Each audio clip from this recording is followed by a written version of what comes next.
الرحمن الرحیم یا نعبد و ایاک نستعین. تاسو یې چې نن وزیر اعلی صاحب او خیبر پختونخوا چې کوم وزیر اعلی دی سهیل افریدي صاحب هغه روان دی مردان ته او ریلی د یو عظیم الشان د پېښور نه شروع شوې د جګړه نه او تر اوسه پورې چې کوم دی هغه په لار باندې دی او مردان ته به انشاءالله دغه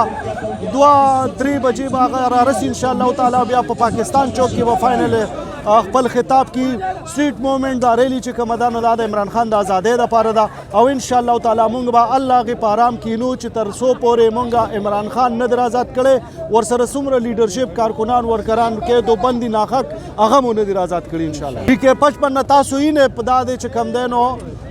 کم از کم د 1000 نه پلس کسان چې کوم دی نو دلته راغونډ شوي دي سره روان دي څه مخکې لاړو تاسو ولیدل او دغه شانتې د ټول مردان نه خلک راوتې دی په سایکلو باندې را روان شوي په موټر سایکلو دا تاسو دا جوش او جذبه ولیدله نو انشاءالله تعالی مونږ به دا چې کوم دی دا سټریټ موومنټ به مونږ کامیابو او د عمران خان به مونږ آزادو انشاءالله.